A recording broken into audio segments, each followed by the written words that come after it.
I never killed nobody, right? I'm the that never killed nobody, right?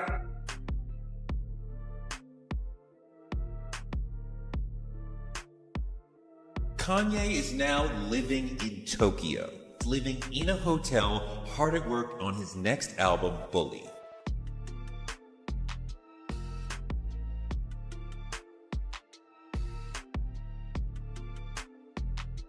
You don't invite a person to the back room or to a yacht if he has that phone. He's an odd guy. I mean, he had a lot of people at those parties, right?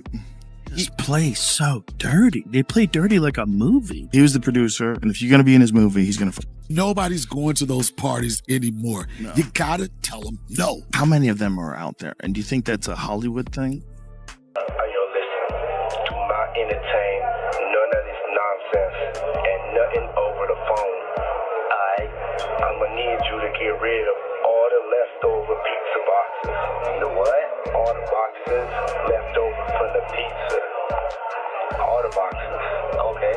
Make sure you recycle the plastic like we talked about. Yeah.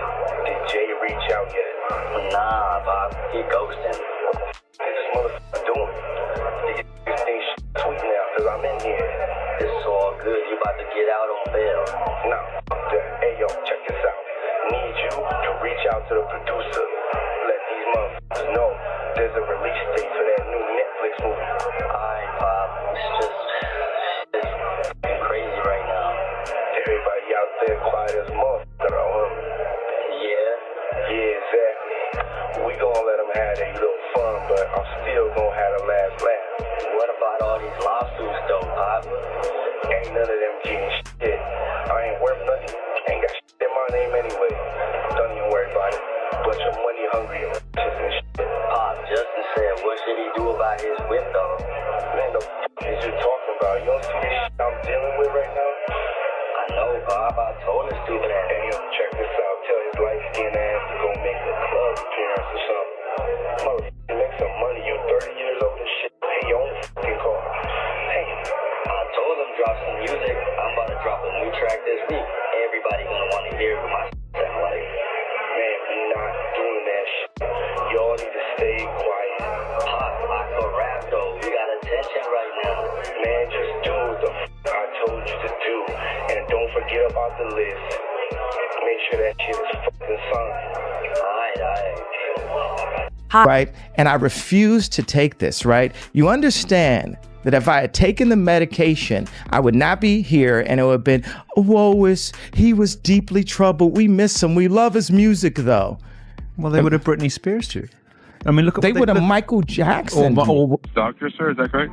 Yes, correct. Just calling for my cell phone to request if we can have some police backup because I don't think the paramedics, I think he definitely is going to need to be hospitalized. If you can just keep an eye on him, don't let him get any weapons or anything like that. If anything changes, if he does become physically combative between now and when the police and or paramedics get their calls back immediately at 911. Will do. Thank you so much. Former Chief of Staff Milo Yiannopoulos says that Kanye is addicted to nitrous and that he has been using this nitrous gas and that he's getting it from different places. It's not, at least the way Milo is describing it, it's not unlike what we learned about Michael Jackson getting doctor shopping. The saying is, look, they tried to medicate me. I was exhausted. They wrongly diagnosed me. And they when I asked them, how much lithium did you want to put me on exactly? It took them 4 days to answer because they were embarrassed about the amount, right? And I refused to take this, right? You understand that if I had taken the medication, I would not be here and it would have been,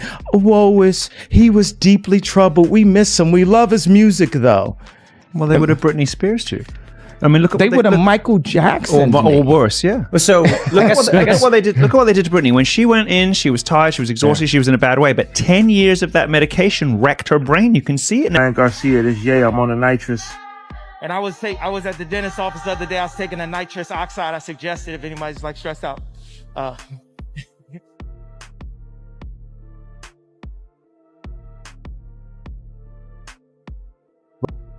When my karma comes,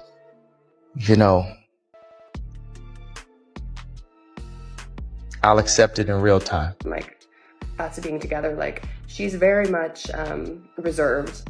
I noticed as I was standing there, just kind of just like wondering what's going on, Diddy kept looking at me and Kanye kept looking at Lauren, and like they were exchanging glances, and I'm like, they're like watching me strangely. And I'm like, okay, let me pretend to drink, and like I'm not actually doing it.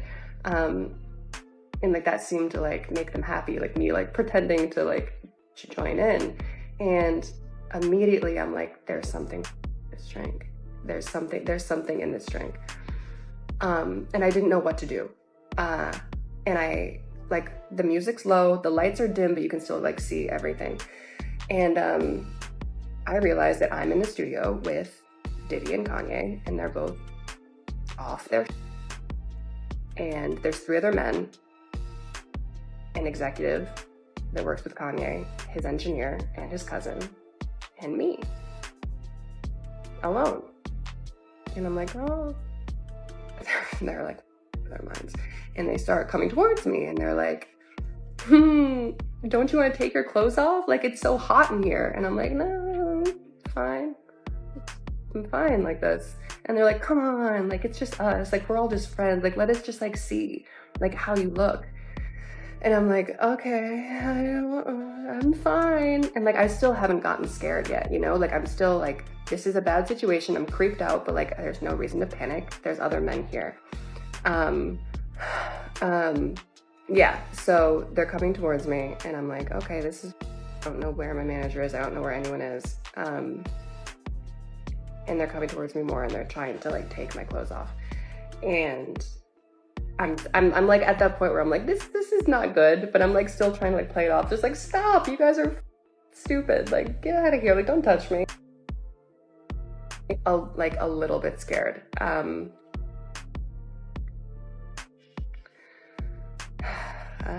Did this just freeze? Okay, no, it's back. Okay, so let me just get to the point. So they start trying, like, they're like pawing at me. Like, they're both drunk, probably on something else. And I start to get a little bit apprehensive because I'm pretty much like backed up against the wall. Like, there's only one exit, and I'm pressed up against this door. And I'm still not completely terrified yet, but I'm like, you guys stop, like, stop. And they're getting to the point where they have like ripped my shirt off, and like I'm like almost fully exposed at this point, and they're both coming at me, and I'm like, you guys, like, seriously, this isn't funny anymore. And I look to my left where his executive is. Like, we know him pretty well. Like, we just got off the phone with Kim. I told her to stop antagonizing me with this TikTok thing. I said, it's never again. I am her father. I know y'all don't respect. I said, I am not allowing my daughter to be used by TikTok, to be used by Disney. I have a say-so. Most men do not. There's no such thing as 50-50 custody with in society today. That's not even. It always leans towards the mom. But right now, and I'm happy that you guys got to see just a small piece of what I dealt with. I don't know what kind of strings they're pulling and who they're pulling them with, but this must have cost a pretty penny to do. This is one of the most obvious displays of nepotism that I've seen in a really long time, and it's also one of the most disgusting displays of the entitlement of the whole Kardashian. And believe that I make content for kids, but you're dumb as shit if you think I'm making the content that I make is for me and other grown ass. Bro, if kids tune in, you gotta call their parents, gang. That ain't me. That's what I be talking. You can't blame me.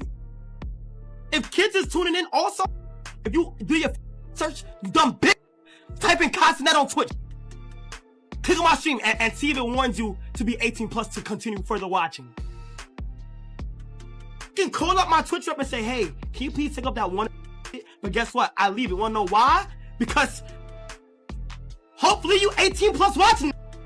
Zionist media handlers surrounding her, all in and out her Hulu TV show, all in and out her family, all in or out the house that I created for my family. But she's not here just to have content up on adult channels. She's not here just to have that last interview magazine Kim is a friend of mine. We always talk about everything that's going on in the system, and I think she's doing a lot of good work. She's doing a lot of work more than other people who have platforms. As Kanye's life continues to unfold in Tokyo, the complexity of his relationship with Diddy becomes more clear. Historically, the two had a public friendship that many thought was based on mutual respect and shared ambitions. From high-profile collaborations to appearances at elite events, their friendship seemed to represent a bond of industry giants. However, recent developments suggest that this connection may have put Kanye in a precarious situation. For Kanye, this shift could be an attempt to counter the intense public criticism he's been facing. Diddy's legal issues have worsened, and Kanye's name is now being brought up in these conversations, placing his own life and decisions under more scrutiny. What started out as admiration has grown into a complex relationship between Diddy and Kanye. The two hip-hop icons once performed together, worked on projects, and encouraged each other's endeavors, but now Kanye might be doubting the worth of their previous relationship, as he has always tried to leave his mark on his own terms. In recent media, Diddy's reputation has become further complicated by rumors, implicating Kanye as well. As his new chapter of life unfolds, Kanye appears to be trying to re-establish his personal brand, a process made more difficult by the crises surrounding him. Under fire, Kanye faces the unsettling reality of how intimately his own public struggles are connected to his former friends' ongoing scandals. Beyond the music, Kanye's actions suggest a calculated attempt to distance himself from Diddy's influence and the controversies surrounding his former ally while moving to Tokyo. This could be his way of establishing a fresh start, away from the legal battles and reputational risks associated with his connections in the United States. His focus on his upcoming album, Bully, is a testament to his resilience and drive to keep creating despite the legal and reputational challenges he faces. Recent public sightings of Kanye and Bianca together have fueled this narrative. During a time of intense scrutiny, Kanye's public appearances with Bianca seem like an effort to bolster his image as a supportive husband. It's clear that Kanye is trying to regain control over his story by using their relationship as a stabilizing force as he navigates the complexities of his personal and professional life. Their affectionate appearance in Tokyo projected an image of unity, resilience, and stability, possibly intended to counter the negative press Kanye has been receiving. The focus now is on Kanye and Bianca's connection, a plot that presents a united front with Bianca, diverting attention from the legal battles simmering in the background. In a way, Kanye might be trying to draw attention back to his family life, presenting a stark contrast to the issues surrounding him and Diddy. As Kanye and Bianca navigate this chapter together, their actions leave the public wondering if this is Kanye's attempt to rebuild, or a strategic move within an increasingly complex web of high-profile relationships and legal fights. As Kanye works on reinventing himself in Tokyo, the legal problems surrounding him and Diddy cast a long shadow, and the lawsuit brought by his former assistant, Lauren P., presents a challenge that could reshape his public image. Kanye's Tokyo chapter is more than just a geographical change, it's a symbolic attempt to redefine his identity by moving away from previous associations and presenting himself as an artist focused on his music, his family, and personal growth. In doing so, he's managed to keep fans intrigued but also uncertain about the true motivations behind his choices. For someone like Kanye, who frequently uses social media to express his opinions, his silence on this issue is noteworthy. It's possible that his advisors suggested a more subdued approach, or perhaps Kanye is simply waiting for the right moment to give his side of the story. Regardless, his decision to keep quiet has stoked rumors that Tokyo might be a safe place for him to regroup and plan his next moves.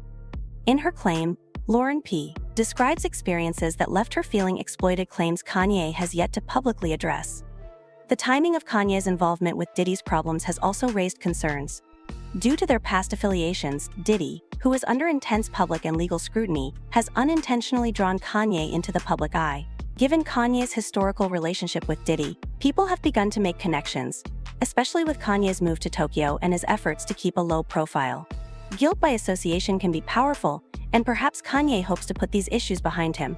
Kanye's decision to concentrate on Bully might serve as more than just an album release. It could also be a declaration of his resilience and reinvention, a means of redefining himself as an artist who has persevered despite distractions and obstacles. To complicate matters, rumors of discord in his marriage have circulated, suggesting potential conflict between him and Bianca. Since Kanye's personal life has frequently been a source of public interest, these rumors could work in his favor or against him. Some have speculated that Kanye might be strategically diverting attention from Diddy's ongoing issues to his personal life by leveraging these stories of marital troubles. Whether or not this is true, Kanye's ability to make headlines has kept people talking, shifting the focus in a way that serves his purposes. Kanye and Bianca's recent public display of affection in Tokyo seemed to quell some speculations, but for many closely following his story, the timing felt almost too fortunate, presenting a united front to the world. Some see this as a calculated move to deflect attention and maintain a positive narrative around Kanye's personal life. It serves as a reminder that in the world of celebrity appearances, statements can have just as much impact as words, suggesting that Kanye may be trying to reshape his image amidst the chaos by projecting himself as a devoted artist and supportive husband. For someone like Kanye, whose career has always blended creativity and controversy, the task now is to show resilience without losing the respect of his fans. Kanye appears focused on what he can control: his music, his relationship with Bianca, and the image he projects. But the question still stands: will these carefully planned moves be enough to protect Kanye's legacy? As Kanye navigates this turbulent chapter from the relative quiet of Tokyo, his journey highlights the complexities of fame and the constant scrutiny high-profile figures face. While he focuses on creating his album Bully and presenting a strong front with Bianca, the world continues to speculate about his motives, choices, and future. His time in Tokyo may have set the stage for a new beginning, but the legal battles and public narratives following him remain unresolved, awaiting him upon his eventual return. While there is hope that his time in Japan will help him refocus and lay the groundwork for a new direction, the unresolved legal issues and those connected to Diddy continue to cast a formidable shadow, bringing with them a host of allegations that have shocked the public. With court battles becoming more intense, Kanye's legal entanglements have become part of his story, adding an unexpected depth to his personal journey. Kanye's ties to Diddy's past and the current charges against both men create a complex web of connections. Although Kanye's Tokyo retreat may offer temporary reprieve, it also highlights the distance he appears to be putting between himself and the scandals at home. In doing so, he seems focused on rebuilding on his own terms, relying on his music and relationships to carry him through difficult times. However, the truth is that Kanye's story is far from over. His fans, captivated by his creativity and controversial life, eagerly await his response to these challenges. Kanye's public appearances with Bianca may be part of a carefully crafted message that he is not backing down, instead showing resilience and commitment to his personal life amidst ongoing public scrutiny. This Tokyo chapter could mark the beginning of Kanye's next reinvention, a chance to recalibrate and find a path aligned with his goals despite the complexities surrounding him. As Kanye works on Bully, he likely understands the symbolic power of this project, an artistic statement that could redefine him even as he faces some of the most challenging times of his career. By choosing to remain silent, stay focused, and keep the world guessing, Kanye appears to be using his Tokyo chapter to reflect a deeper understanding of the power of distance and reinvention. Having spent years in the spotlight, Kanye has developed the ability to command attention and refocus narratives, a skill he's reminding everyone of. Only time will reveal the full impact of this Tokyo chapter on his life and career, but for now, Kanye remains an enigma, crafting his next move away from the bright lights of American media.